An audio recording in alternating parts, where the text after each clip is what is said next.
Coming up next on Arizona Horizon, U.S. Senator Mark Kelly will join us to discuss the latest in the war in Iran, along with affordability concerns on the home front. And then it's the Journalists Roundtable. Look at the week's top stories, including the Trump administration targeting mail-in ballots. It's next on Arizona Horizon.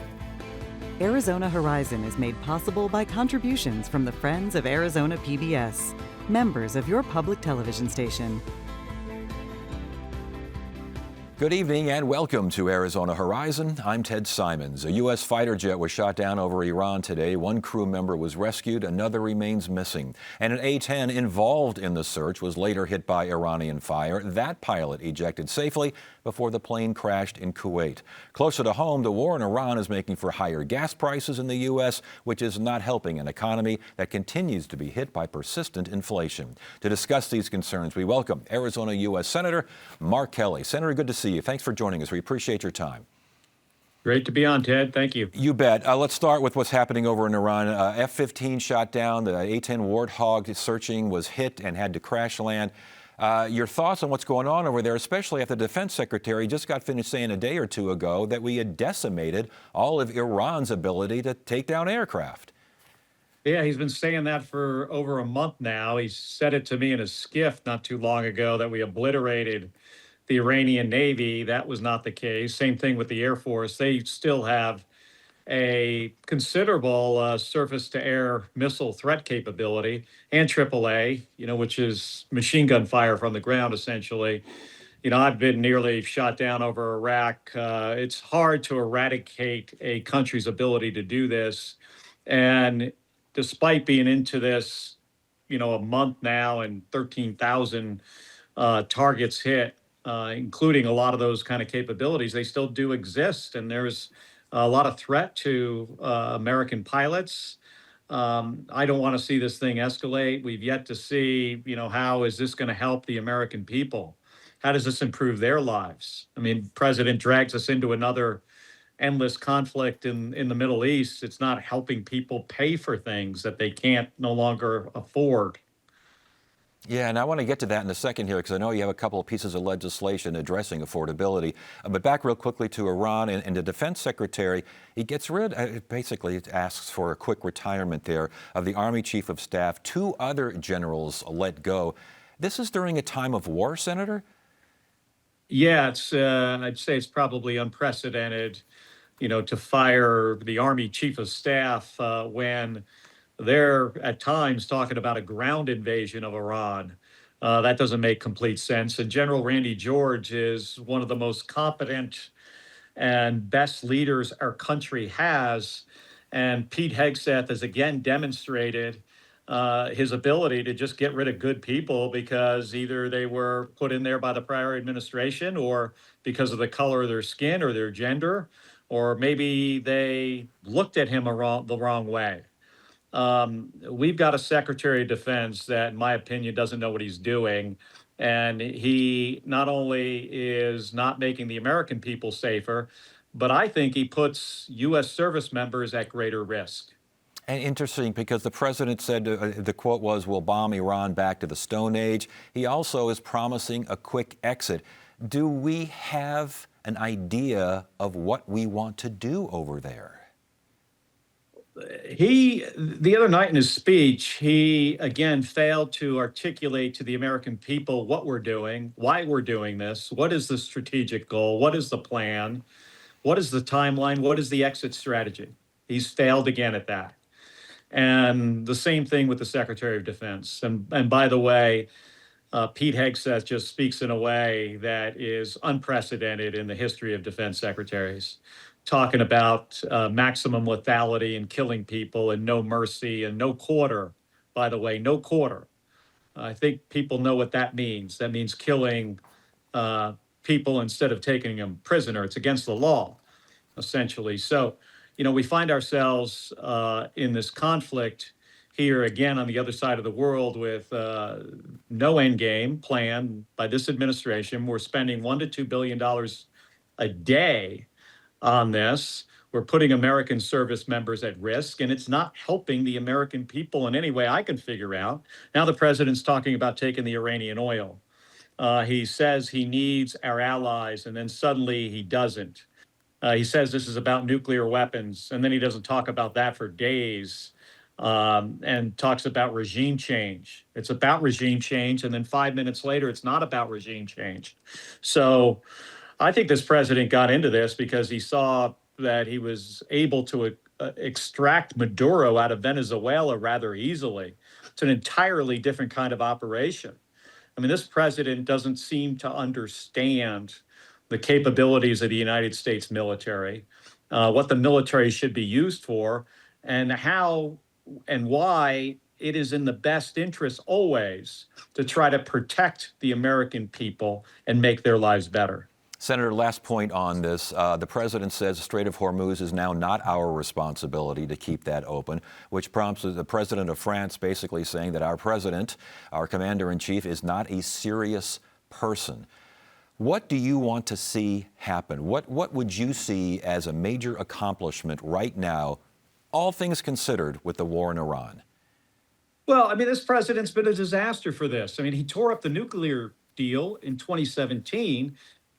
Because of that deal, they were enriching uranium at a level of about 3%, 3 to 4%. And he tore up the deal. They went to 60%. Now he starts this war with Iran and they shut down the Strait of Hormuz. And then he says it's not his problem. I mean, this has been like a rolling disaster with this guy, starting in his first administration. I mean, what does he do now? I think he has to have a serious conversation with the Iranians and with our allies, both our European allies and the allies in the region. And, let's go over, like, how did we get here? What are we trying to accomplish? Do the Iranians at this point really want to get a nuclear weapon? That's not acceptable. But the reason they are now close, and I'll tell you what, if they accelerate towards building one and get one, there's one person responsible for that, and that is Donald Trump. And no, so please go ahead. We have to figure out a way out of this, and we have to get the Strait of Hormuz open up. 20% of the world's crude oil flows through there, and I would say it is our responsibility as the United States of America, the leader of the free world, to figure this out. He wants to cut and run from that problem and just throw it over to our allies. Now, Europe, this is your responsibility. That doesn't make a lot of sense to me. And with the Strait of Hormuz and the situation that it is in, oil prices are just skyrocketing here, which hits the U.S. economy and which brings us to a couple of pieces of legislation that you are responsible for. You're pushing here. Cost of living emergency legislation. What's that all about? Well, we're trying to address the issue with people being unable to pay their bills. I mean, this is a real problem, and this administration has not been focused on it. So it does a number of things to get them focused on bringing down the cost of people's lives, the cost of food, the cost of utilities, the cost of rent. We're not building more housing in this country. There's price gouging that still goes on today. I'm looking at trying to address some future issues that we might deal with regards to that issue. Now that we have, artificial intelligence that can raise and lower prices depending on who the customer is, that fundamentally seems like not capitalism and wrong. So, but this is to try to get this administration focused on what matters to the American people. They've neglected to do that over the last year. Gas prices relief act. You're talking about suspending the federal tax through the summer? Yeah, it's about 18 cents. It doesn't, cover the run up in gas prices entirely from the actions of this president and this administration, but it will give the American people some relief over the summer into October. We're working on it. How do you keep the Highway Trust Fund, though, fully funded here? Is that going to put that in jeopardy? Well, that's part of, that is part of the legislation, right? So it takes money out of the general fund to backfill the Highway Trust Fund because it's not going to get this 18.4 cents per gallon. All right, and Senator, we thank you again for your time, but I would be remiss if I did not ask you about former Attorney General Pam Bondi losing her job. Again, she attempted a grand jury indictment against you. Your response to what happened there in Washington? Well, I mean, she clearly was one of the responsible individuals for weaponizing DOJ against Trump's adversaries, enemies, whatever you want to call them here, including me. I don't look like, I don't look at myself as an enemy of the president. I'm trying to do my job and hold him accountable for bad decisions. I said something he didn't like. He said I should be hanged and executed and prosecuted, and then they tried to throw me in jail. So she was partly involved in that. I'm concerned about what is her replacement, her permanent replacement. What does he do? Is Donald Trump looking for a better yes person, a better yes man than Pam Bondi was? Perhaps. I think that's pretty likely. So I'm certainly not looking forward to what's next here. What the American people deserve is they deserve leaders in these positions who are professionals, who uphold the rule of law, who are not just sycophants for a president that wants to be surrounded by people that will never, ever push back against what he wants. Senator Mark Kelly, we thank you so much for your time. We appreciate it. Good to see you again. Thanks for joining us. Good to see you. Thank you.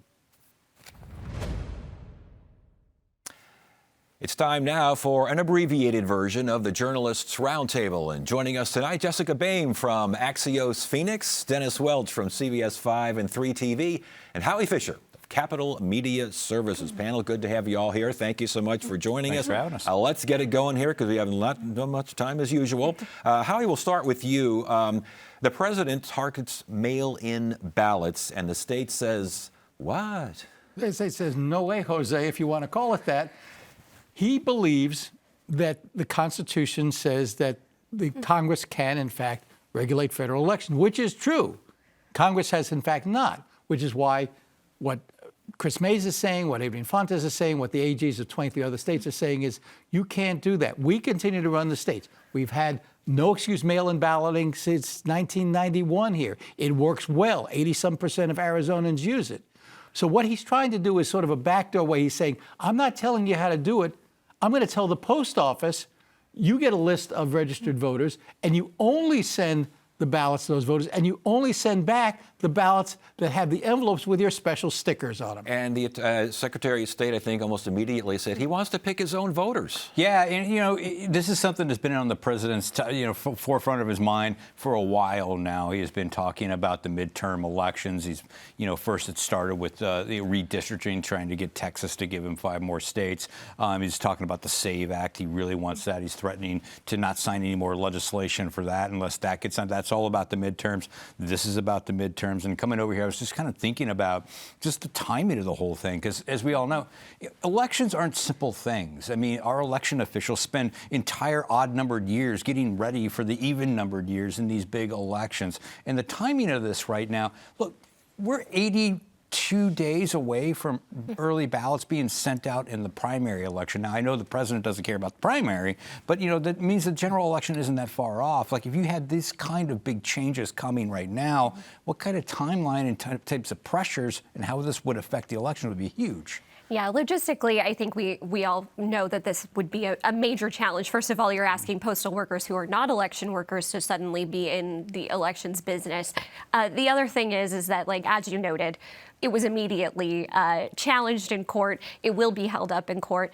And there is pretty significant precedent that shows that you can't make serious changes to an election so close to an election. So, perhaps we continue this discussion moving forward, but the likelihood of this happening in November feels not great. And real quick, it feels like the dog chasing the car here. Do Republicans really want to ban mail-in ballots when so many mail-in ballots seem to come from Republican? It was a Republican idea to begin with. It was, yes. And it was a Republican legislature and a Republican governor who first enacted absentee voting without a need, without a reason. And it has continued to be that way. And obviously, as Howie mentioned, most Arizonans, including most Republicans, vote by mail. So in Arizona, it feels like possibly not a wise move.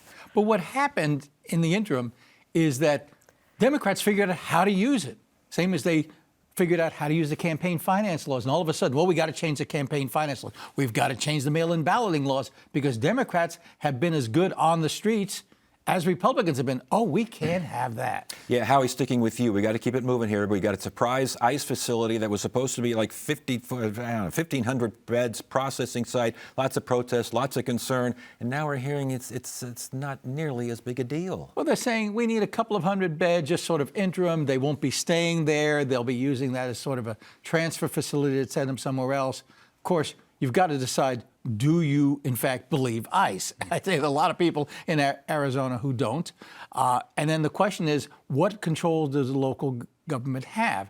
If, in fact, ICE were leasing the facility, they could say, no way. Now, if ICE owns the facility, which is apparently what they're doing here, then there's very limited things local government can do. Although I understand there was one city, I think in Georgia, which said, okay, we can't tell you can't have it.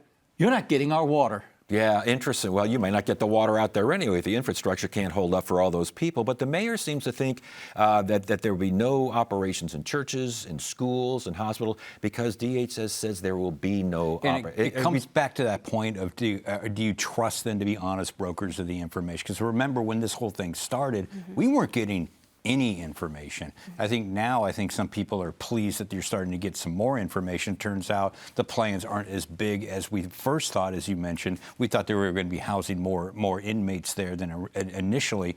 But like, do you trust that? Some of the folks I've been seeing, some of the folks I've talked to, they don't trust, because this facility, it is a massive facility. It is very close to a high school, which I think is just about a mile away. And there's a neighborhood right across the street in technically a different city. They're not happy about this either, because like what happens, what kind of risk is it to them, to their neighborhood? And also, if you bought a house around that in that area, what would that do to your property values over there? I talked to some people about that who are extremely concerned about that. Yeah, and again, I think they're looking over all of the purchases now, are they not, that Kristi Noem made, because they're looking over everything Kristi Noem did. That's right. So embattled former Secretary Kristi Noem, now the Department of Homeland Security has paused any future warehouse buys and is reviewing all of these things. And that's at the same time we got this information about the surprise facility perhaps being smaller or with fewer people than we were expecting. But,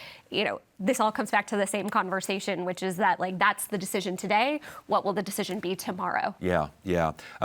Sticking with you. We'd heard Senator Kelly talk about his idea of the federal gas tax, maybe pausing it for a while. Same kind of talk going on in Arizona. Yeah, the governor said that she is open to having those conversations about temporarily pausing the state gas tax, which I believe is about 18 cents per gallon. And she wants to have that conversation as part of budget negotiations. Well, but this is the silly thing about this.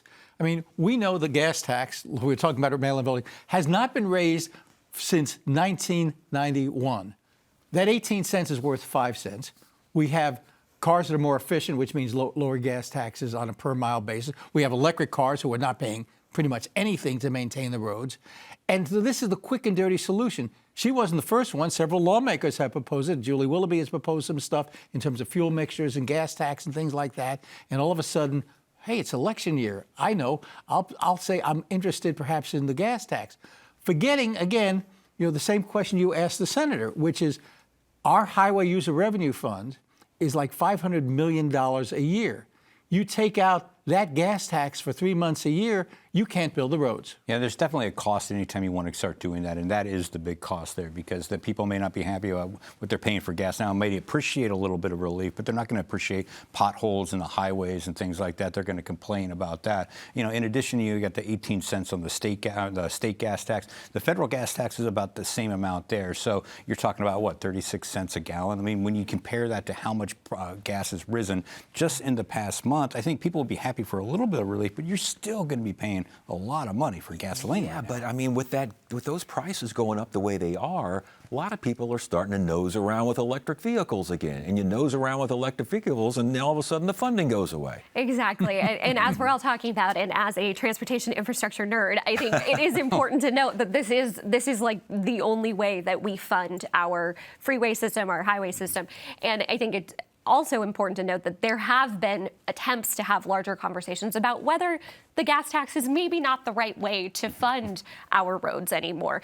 But again, that's all fine and good. Right now, people just don't want to pay so much for gas. But we're also forgetting that this current governor, when she was in the legislature, said, we're not keeping up with the gas tax 8 cents, and proposed 36 cents. And she's saying, well, that was then, and it didn't get a vote, so never mind what I did. Well, you think we're forgetting that, but Andy Biggs, Congressman Biggs, didn't forget that. He's not forgetting that. And I think a lot of times votes like that are situational. I mean, it was a different time in 2018 than that. But I also did want to bring this up, too.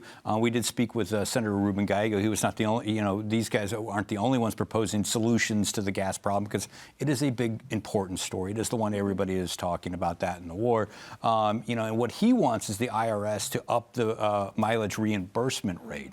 And Gallego says the good thing about this is you don't have to ask Congress, who can't legislate themselves out of a paper bag these days. All it would take is a ruling or a memo or something from the IRS. And he believes that, it's not going to be immediate help for families out there or small businesses, but, they could see some more money back that could help them get through this time. It's an interesting idea, but let's get back to the idea of Andy Biggs basically reminding everyone that she co-sponsored this bill.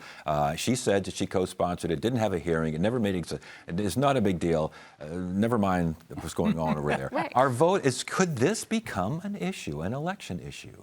I mean, maybe. I think the bigger issue is going to be if gas continues to be $5 in November. I don't think anyone's going to be talking about what Katie Hobbs did in 2018. Well, not necessarily 2018, but just the idea of a gas tax, suspending a gas tax. I mean, if gas becomes $8 a gallon, you got every Republican in the country looking for cover. Yeah, absolutely. I think it's going to become a major problem for Republicans. Yeah. There is going to be something actually on the ballot this year that was pushed through by the Freedom Caucus, because of the fact that they were looking at how do you get electric cars to pay for the road. So we're going to have a mileage tax. They're asking voters to say you cannot enact a mileage tax because, we'll leave aside the head of the Freedom Caucus drives this Tesla. But, do we really want to take certain things off the table? If we're moving toward electric, if we're moving toward natural gas, if we're moving toward helium, hydrogen, whatever, you need to have something else. Election issue? Well, I just want to say and follow up on what Jessica was saying is who's going to get blamed? Would Hobbs get hit on this 18 cents or 36 cents she wanted to raise the tax to? Well, I think it's going to come down to who do voters blame for paying $5 a gallon, Indeed. $6 a gallon, And that's, yeah. And I don't think it's going to be Hobbs. I was going to say, and that's what I was kind of getting at there. But it's hard to tell because it ain't election time yet. Howie, let's talk about the Attorney General perhaps being asked to, at least, look over ordinances involving city limits to ICE activities, Phoenix and Tucson in particular. And this is not just a request. This is not a request in a vacuum here. This is more than the request. This is if it could lose millions and millions of dollars for cities. There is a federal law which says you cannot force cities to do federal enforcement.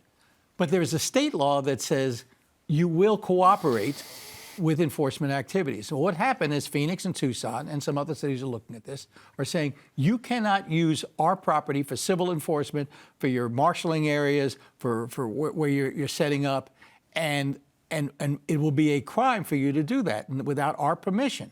Well, Senator Quang Nguyen said, wait a second, what about this law on the books? So he wants Attorney General Chris Mays to say, are you violating this law? Now, as you point out, what's important is there's another state law that says if the Attorney General says you are violating a state law, they can withhold half of your state aid. We're talking hundreds of millions of dollars here. So it's going to be interesting to see, A, what does Mays decide, and B, if she decides it really is a technical violation of law, what do the cities do? Yeah, Dennis, how far does something like this go?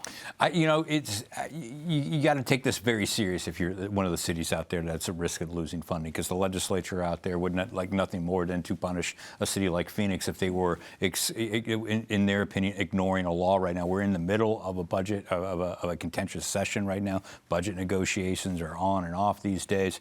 There is time for them to kind of do something about this, and it would be very concerning if I was in a city hall right now and I had a policy like this to see how this would turn out. Jessica, Attorney General, what do you think she's going to do? Well, this all comes down to how you interpret like the cooperation or interference, right? So is Phoenix and Tucson saying you can't do something on our property? Is that interfering with enforcement? I mean, I think that she's probably going to find a way to say no. That's what I was wondering here. And she got 30 days to figure it out, right, Howie? Exactly. And then the city gets a chance to respond, and then we go to court. I mean, eventually, it's going to be really difficult. But, I understand what you're saying in terms of that going. But if, in fact, you are saying to a law enforcement agency, which ICE is, you may not park your vehicles on city property, now you may be interfering with what they're doing. That's hard And to speaking say. of elections, I mean, Mays has got her own election to think about, and if she rules and says that you can go ahead and have this ordinance out there, I bet there's a couple of Republicans running in that primary right now that like to try to score some political points off her for that. We got about like 15 seconds.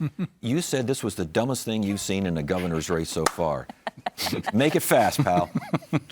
Governor Hobbs challenged Andy Biggs to eat a taco on camera. There's a lot more. There's a little bit more to it, but that's essentially where the fight is in the governor's race right now. And then Don't Hobbs say is, more. There's not really much more to it. Thank you for keeping it short. That's it for now. I'm Ted Simons. Thank you so much for joining us. You have a great weekend.